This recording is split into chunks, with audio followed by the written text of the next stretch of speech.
Hey guys, I'm Jeremy. And I'm Jeffrey. And it's Saturday.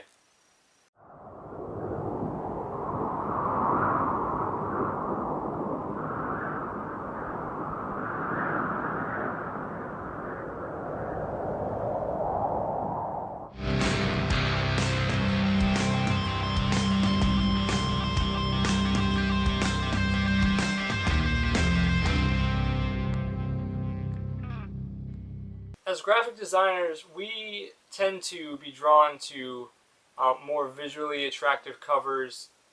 Even if we don't know anything about the story, a cover says a lot about a book. Yeah, the old phrase is "don't judge a book by its cover," But it's true. but You it is really true. do. Most people do and don't say it, but we're just saying it. It's one thing that will make me pick up a book is a great cover. So we thought we would share with you some of the best covers of 2011, books that drew us in, made us want to read it, and have probably become, some of our favorites of the entire year. So here is our top 10 favorite covers of the year. One of my favorites is Sweetly by Jackson Pierce. One of the great things about this is that it's one of those, what do you call them? One of those things when you look at it, you see one thing, and then it's like, the question is like, do you see the candlestick or do you see two faces? Like a perception Something like thing. that. So you see like the trees and everything, and then with the house down there, but also it's a witch's face. That's one thing I love about it, and the colors are just pop out at you. Another cover that I really love is The Lover's Dictionary by David Levithan. I love it because it's super simple and it kind of conveys the whole love and dictionary type things just in a simple cover like that. I just really like it. I like it how it's kind of typographically involved with the heart being made out of text and the black and the red and the white contrasting. It's pretty nice. This is a middle grade. I don't know if you've heard of it, but it's called The Search for Wandla. It's by Tony DiTurilli, who co-wrote the Spiderwick Chronicles with Holly Black. And I love the cover because it's just so well illustrated, just like all of the insides. There's lots of illustrations as well. And I just love how a lot of it is drawn, and it's just really well made. Another one of my favorites is The Near Witch by Victoria Schwab. One of my favorite parts about it is not only the front, but it goes all the way around to the back. That makes it really awesome.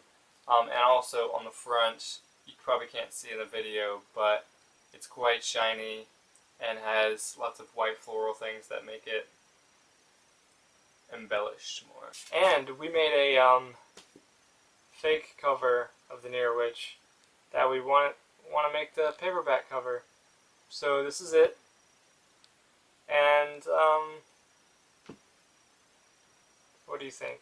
It's kind of, we say it's from Cole's point of view, but Just the way we think about it. The next one we're going to do together, because this is the book that, besides being a great book, has one of the coolest covers that I've ever seen, especially the way the publishing company did the covers, and that's Across the Universe by Beth Revis. And one of the cool things about it is not only does it have this cover, but if you flip it on the inside, see, like, that's the cover that he has. So it flips inside out, and if you look at this, more bookmarks. It's the Godspeed blueprints to the Godspeed. So that's pretty awesome. I thought that was cool how it's reversible jacket cover. Next up is Hourglass by Myra McIntyre. Not only one of my favorite books of the year, but also the cover is just super amazing because of that, how she's walking on the wall. Myra has talked about the photographer quite a few times, and I've been to the photographer's Flickr page, look at some of her other works, and this is just one of the many awesome photographs that she's taken, because she's actually really talented. And it's very soft and super, super shiny. It takes fingerprints pretty well, but it's just really like a mind-blowing type of a cover. And if you've seen the cover for Timepiece, it's equally awesome, if not better. Like, same sort of, it's the same photographer and everything, and it's just really awesome. One book that is creepy, I don't know if you've read it yet or not, but it was Miss Peregrine's Home for Peculiar Children, and it just creeps you out. She's if you look at it. levitating. She's like standing there levitating, and I love the not only the outside cover, but like the inside cover. It's got the gold signature for Miss Peregrine, and the side, so it's got like the red and the gold, and it's just overall well done. Next up is The Unbecoming of Mara Dyer. It's just, the cover is just super, I like that it's dark, and it shows, you know, the guy girl underwater. Which has nothing to do with the story, but it's cool on a cover. It just draws, it's just one of those covers that kind of draws you in and makes you wonder what's going on, why are they in the water. And it makes you want to pick it up. Yeah. And one thing I like about it is that the text is kind of faded in to the background, like it's not as prominent, so you kind of have to pick it up and look at it to see the title, which is also another thing that pulls you in.